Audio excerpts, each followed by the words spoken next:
versículo 3 e 4.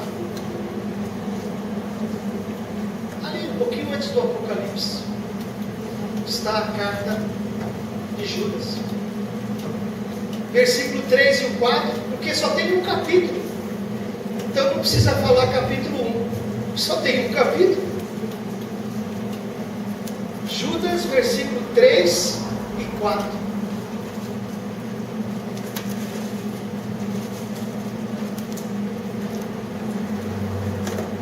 Amados,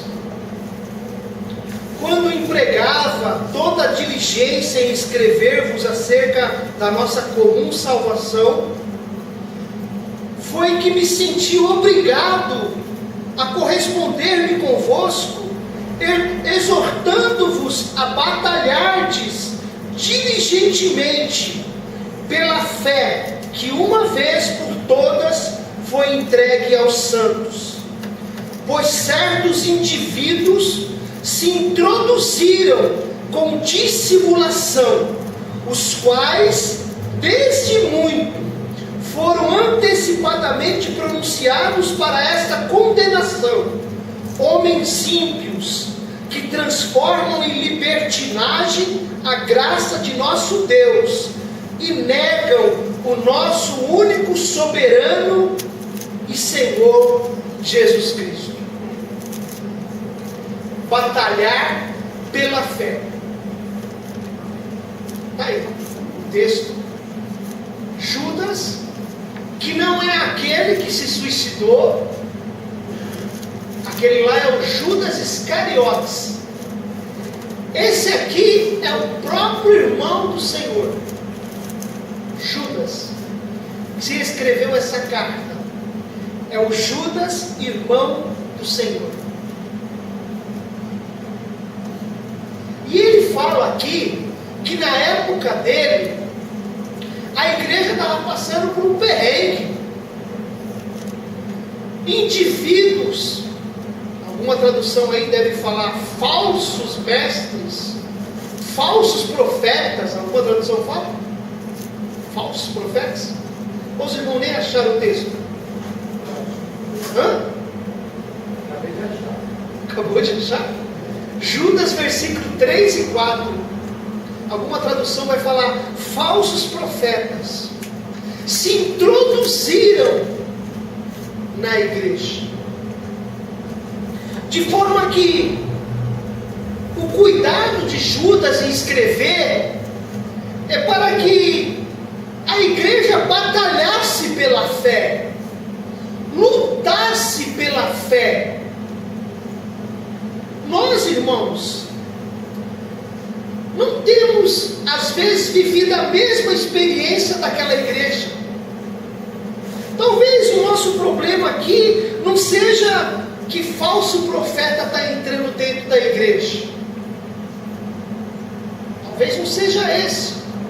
Mas eu quero apontar para os irmãos alguns gigantes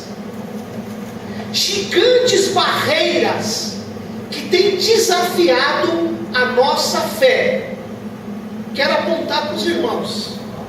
Primeira delas, está aí, a primeira gigante barreira que tem desafiado a fé cristã em nossos dias.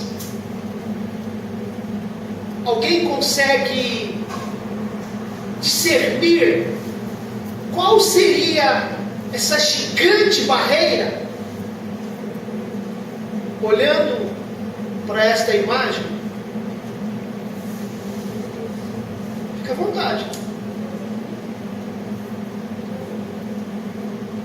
O egocentrismo? Mais que isso,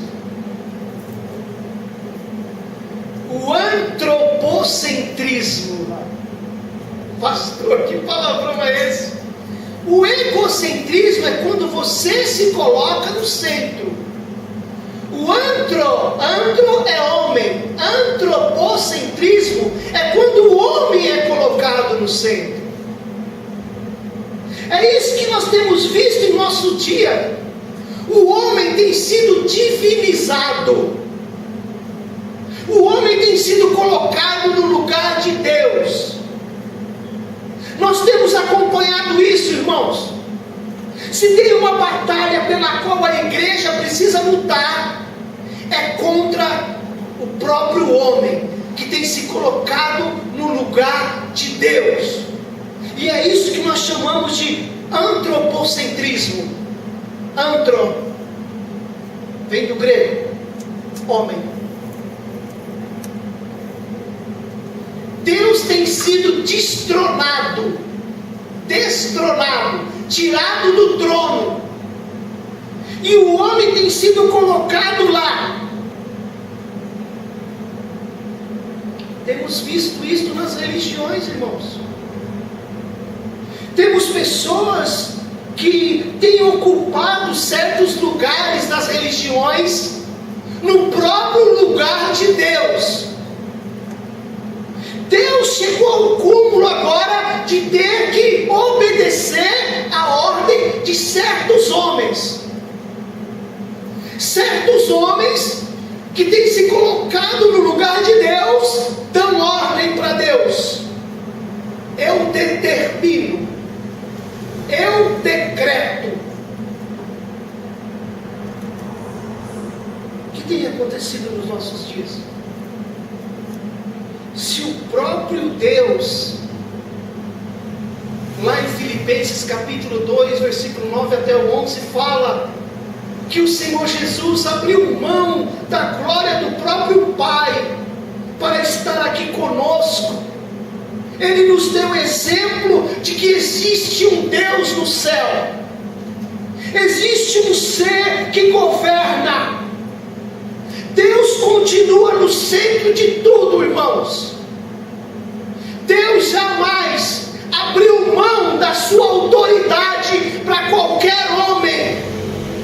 E Jesus, quando veio e se tornou homem, teve que abrir mão da sua glória celestial para descer até essa terra. Mas nós temos visto que esta geração tem sido uma geração que tem divinizado o homem. A gente ouve, a gente vê muitas coisas que estão acontecendo por aí. O mundo está girando em torno do homem. É o homem que tem a autoridade de tudo. Não é verdade.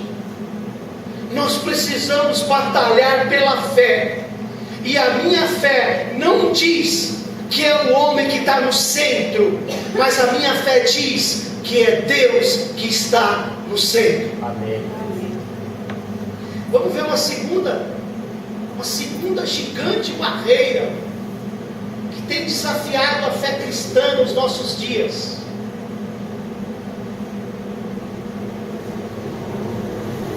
Se aproxima do egocentrismo, mas é mais. Quem consegue?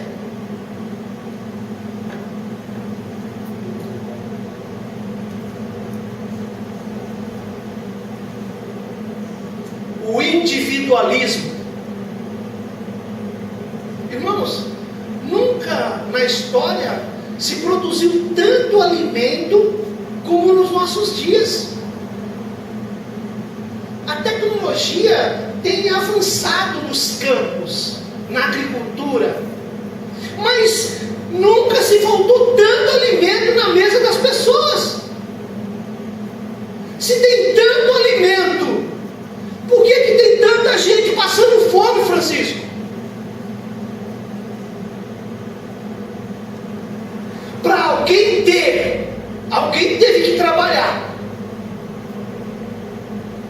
O individualismo, irmãos, está assumindo o controle das coisas. As pessoas pensam nelas. Elas pensam no seu bem-estar, na sua prosperidade. Totalmente diferente de quando a igreja começou. Quando a igreja começou, os irmãos tinham alegria em dar. Não se preocupavam em receber, mas tinham alegria em em dar. E hoje o que a gente vê é as pessoas querem receber. E quando vão em alguma igreja é para receber. E passam pelas igrejas. Não tem ficagem, só tem passagem. As pessoas hoje que pensam só em si, não tem ficagem na igreja, só tem passagem, elas passam. Portanto, é nosso desafio como igreja, viver o compartilhamento, viver o dar, e não apenas o receber, não apenas pensar em nós. O pensar em nós é uma barreira gigante, que nós precisamos batalhar pela fé. A nossa fé precisa batalhar contra essa barreira. O antropocentrismo, que é quando o homem se coloca no centro, e contra o individualismo, que é quando o homem só pensa em si próprio.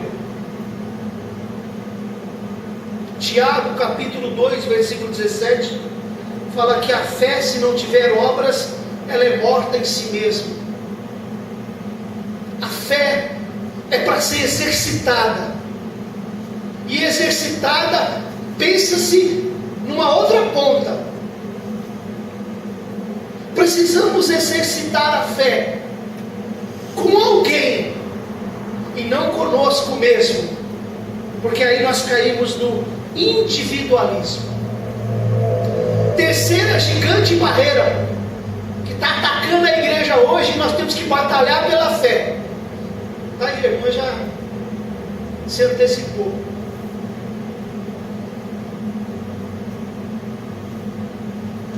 Mais difícil essa.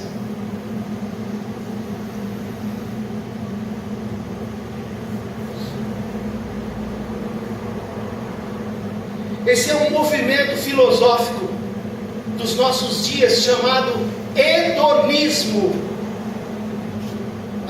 Antropocentrismo, individualismo e hedonismo. O que tem a ver esse negócio de hedonismo, pastor? Comamos e bebamos porque amanhã morreremos. Prazer, satisfação. Vamos viver o hoje. O amanhã não nos pertence, então vamos aproveitar. Esse é o pensamento hedonista. A gente se depara com pessoas que estão pensando nisso. Hoje a liberdade de acesso às coisas é tudo em busca do prazer. Uma pessoa hoje que ligar a sua televisão hoje à noite, ela vai ver o quê? O que está sendo oferecido. O ser humano está buscando, então vai ser oferecido aquilo que ele está buscando. Se você não está buscando, então não se meta com isso.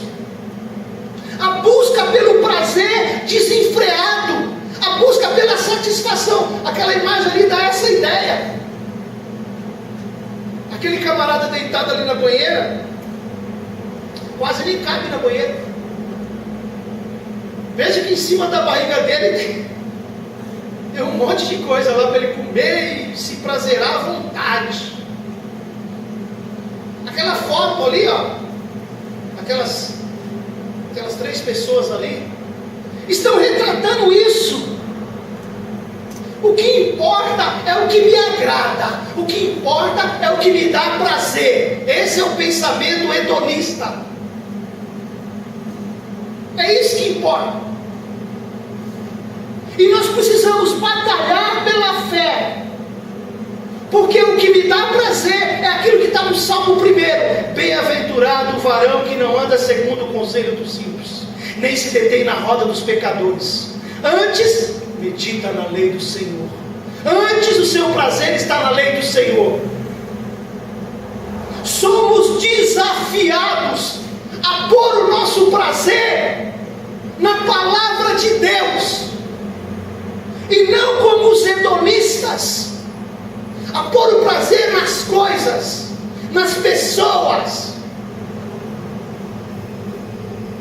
É uma barreira. Obrigado, querido. Vamos ver mais uma barreira. Outra barreira que tem atrapalhado a nossa fé.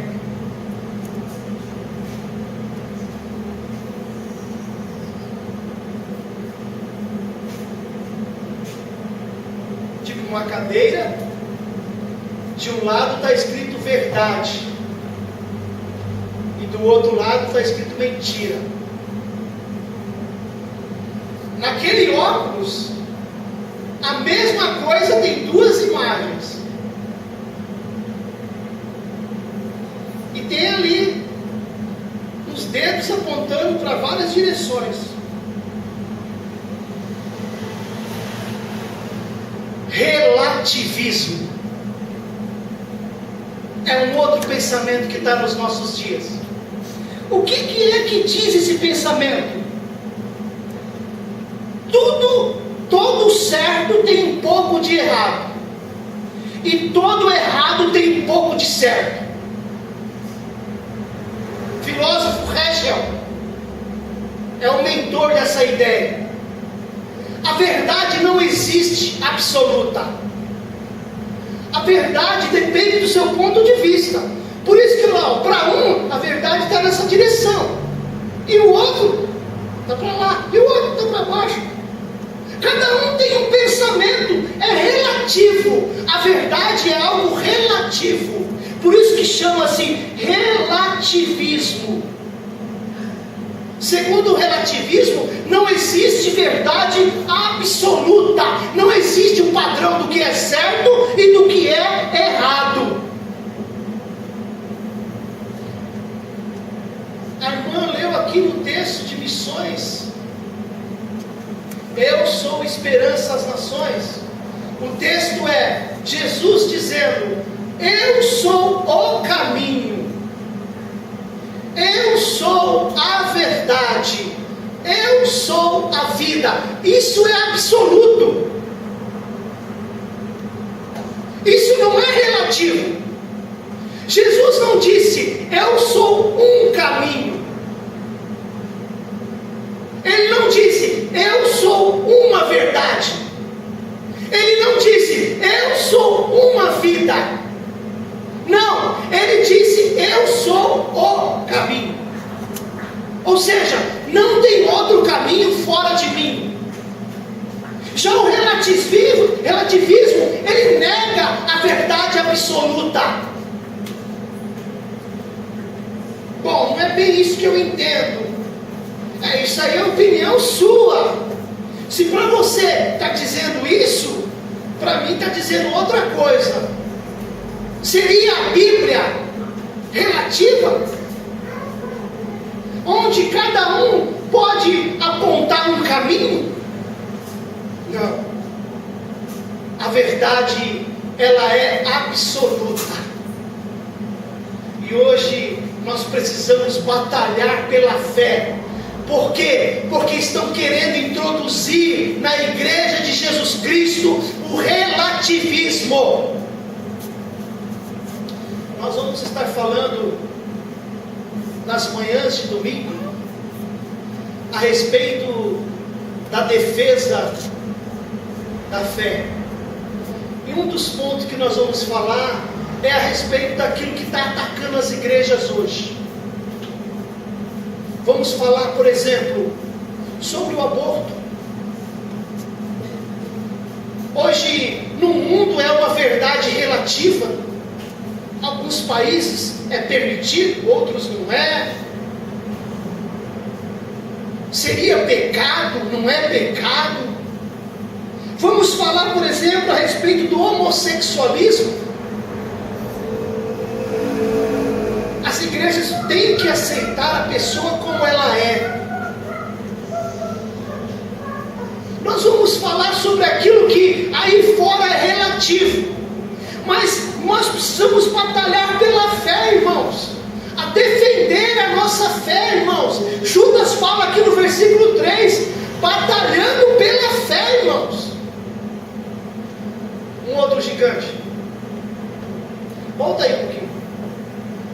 O que é relativo ali, ó, para um é verdade, para outro é mentira. Isso é relativo.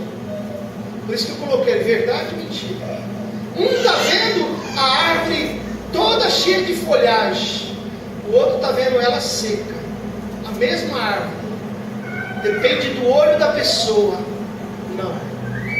Não depende do olho da pessoa. O que é. Não é a gente que faz a coisa ser. Não depende de como a gente vê. Depende daquilo que está escrito. E se a gente crê naquilo que está escrito, isso não é relativo. Nós não vivemos uma Bíblia aqui e os nossos irmãos lá no Japão vivem outra. Jesus não disse assim, ó, para vocês brasileiros, eu sou o caminho. Para vocês japoneses, eu sou um dos caminhos. O Buda é outro. Não. É isso que eu quero dizer, relativo. Para a Bíblia não existe relativismo. Ou é ou não é. Por isso que Jesus falou, ó, a palavra de vocês, ou ela vai ser sim, ou ela vai ser não. Vamos ver agora o outro gigante. Aí o outro gigante. Camarada sentado em cima de um monte de coisa. O outro está com a cabeça cheia. A cabeça dele está cheia. Qual seria esse próximo gigante?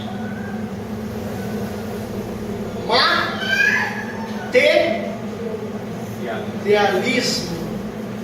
O materialismo. O materialismo, irmãos, diz o seguinte: o que vale é o que você tem. O que importa é o que você tem. Se você não tem nada, meu irmão, você não é nada. O materialismo, ele nos estimula a viver para ter cada vez mais. Deus, quando viu que o homem pecou, ele chamou o homem e disse para ele assim: olha, a partir de hoje, no suor do teu rosto comerás.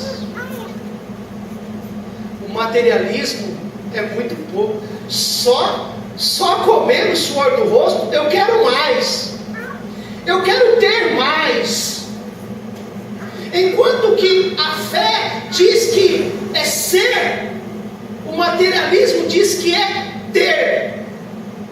Enquanto Jesus nos desafia a ser o sal, a ser a luz, o materialismo diz que a gente tem que ter.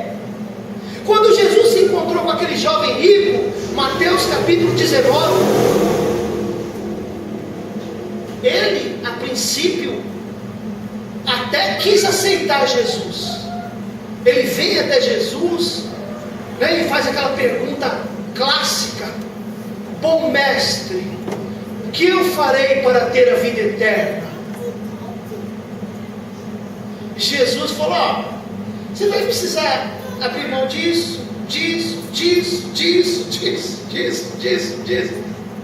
Ele tinha, para que você seja salvo, para que você tenha um lugar no céu, para que você seja um filho de Deus, você vai precisar abrir mão de tudo isso. Mas ele preferiu o materialismo e retirou-se triste, porque possuía muitas propriedades. E os discípulos, quando olharam, falaram: oh, Jesus, peraí, Jesus, pelo que eu estou vendo aqui, para entrar no reino de Deus aqui o negócio é meio difícil. Depois que você falou com esse camarada aí, ele falou: não, vou falar para vocês, gente, olha, é mais fácil um camelo passar no fundo da agulha do que o rico entrar no céu. Aí que deu um nó mesmo na cabeça dos discípulos. Muitas vezes, para ser um cristão, tem que abrir mão de alguma coisa. Jesus inclusive falou para os discípulos que, se necessário fosse, teria que abrir mão da própria família. Ou seja, não seguir os padrões, os valores da família. Foi isso que ele quis dizer.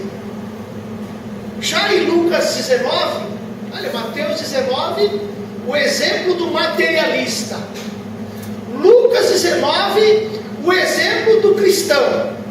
Tinha tudo, ou seja, passava a mão em todo mundo, roubava todo mundo, coletor de imposto, esse por César, esse monte para mim, põe no bolso. Tem um encontro com Jesus, deixou de ter para ser, e Jesus diz assim: hoje veio salvação nesta casa.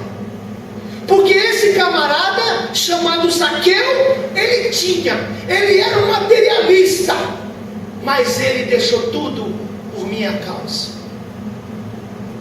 Materialismo tem sido um bombardeio hoje na igreja.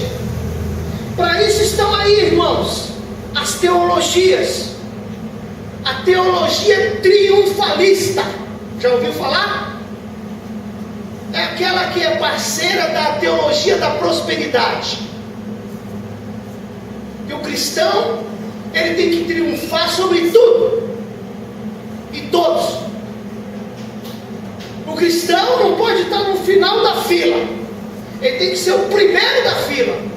Aliás, se possível for, nem fila ele pega. O cristão não é para pegar fila.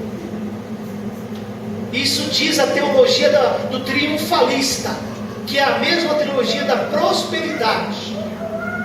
E tudo isso, irmãos, vem apertando a igreja, irmãos. Vem apertando a igreja por todos os lados. E Deus vem sendo colocado do lado de fora. O que aconteceu lá naquela igreja do Apocalipse tem acontecido nos nossos dias. Jesus está do lado de fora. É preciso compreender o que é batalhar pela fé. E Judas fala aqui: amados, quando empregava toda a diligência em escrevermos acerca da vossa comum salvação, foi que me senti obrigado a me corresponder convosco. Ou seja, eu estava querendo falar com vocês sobre o princípio da salvação, mas eu cheguei à conclusão que eu preciso falar com vocês sobre o batalhar pela fé, sobre o compromisso que vocês assumiram na conversão de vocês. Batalhar pela fé, aquela experiência que você teve com Jesus quando você se converteu, você não pode abrir mão daquela experiência. Você precisa batalhar pela fé, irmão. O perigo dos falsos mestres estão a todo momento aí, ó, açucrinando na nossa orelha, no nosso ouvido. Batalhar pela fé, irmãos, é olhar lá atrás e ver que você se converteu a Jesus, e você não era nada, nas palavras do nosso irmão aqui, tecladista, na sua oração. Você não era nada, e a conversão com Jesus abriu as portas da salvação para você. E hoje você tem a fé da salvação. Você não pode abrir mão disso, irmão. Você não pode deixar isso para trás. E depois o Judas fala que essa fé da conversão, da experiência que você teve com Jesus, ele diz aí no versículo 3, na parte final: exortando-vos a batalhardes pela fé que uma vez foi por todas entregue. Temos testemunhos de muitos irmãos que receberam essa mesma fé, que não abriram mão, irmãos que têm dado testemunho daquilo que Jesus fez por eles. E a gente segue aqueles que andam com Jesus. A gente segue aqueles que andam com Jesus. Anda com Jesus que eu ando com você. Anda com Jesus que eu ando com você. Vamos andar com Jesus, irmãos. Vamos batalhar pela fé. Para isso o Senhor nos deu poder. E Ele disse para os discípulos: fiquem aqui até que vocês sejam revestidos do poder. Nós recebemos poder para testemunhar, irmãos. E depois o Judas fala no versículo 4 que aquela fé que nós recebemos, a qual nós temos que batalhar, nós precisamos profetizar dessa fé. O mundo precisa saber que essa fé é uma fé verdadeira, é uma fé que está acima do antropocentrismo, do individualismo, do hedonismo, do relativismo e do materialismo. A fé verdadeira é aquela fé que Deus está no centro, Deus está no comando, e as pessoas precisam saber disso. E como é que as pessoas vão saber disso? Amós fala que na política todos se vendiam por um voto. Ele fala lá: vendem o pobre por um par de sandálias. Na política nós não vamos encontrar essa voz profética. Na economia também não vamos encontrar. Tem se ouvido falar, irmãos, de pastores que têm excursionado para o exterior, à custa da igreja. Irmãos, precisamos ouvir essa voz profética, voz que fala de Jesus. Na religião não vamos encontrar essa voz profética, irmãos, porque a religião, as mega igrejas estão sendo construídas para provar alguma coisa para a sociedade.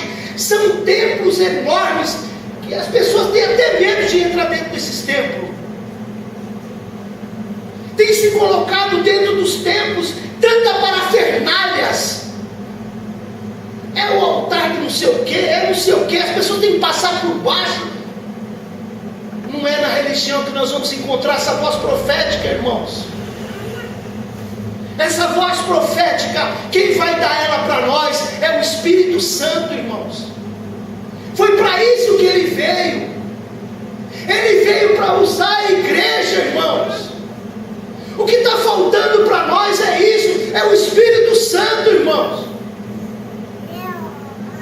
É Ele que vai nos usar para a gente batalhar pela fé. Ele é o nosso ajudador, a Bíblia diz. Ele é o nosso auxiliador, irmãos. Quem é que vai nos ajudar a batalhar pela fé que foi entregue aos santos? Quem é? Santos, não santo de imagem, santos que somos nós. É o Espírito Santo, irmãos. Então, meu querido, a fé está ligada à experiência de conversão a Cristo. A fé está ligada ao testemunho dos santos. A fé está ligada à vocação profética. Se a igreja parar de falar que existe um Deus que está no centro, que está no comando, o homem vai tomar conta, irmãos. Alguns já estão tomando conta. Alguns já se assenhoraram da igreja. São os donos da igreja. Cuidado com a sua fé. O Senhor nos convida a batalhar pela fé. A Bíblia vai nos ajudar, com certeza, irmãos. 1 João capítulo 4, eu li logo no início do culto. Irmãos, provai os espíritos. Espírito ali é com letra minúscula. Depois fala que todo aquele que fala pelo Espírito, aí é com letra maiúscula. É uma forma da gente identificar esses espíritos humanos que têm entrado dentro da igreja e têm dissimulado a heresia, a carnalidade. Irmãos, nós temos que batalhar pela fé, irmãos. E quem vai nos ajudar é o Espírito Santo. Deus possa te abençoar, meu querido.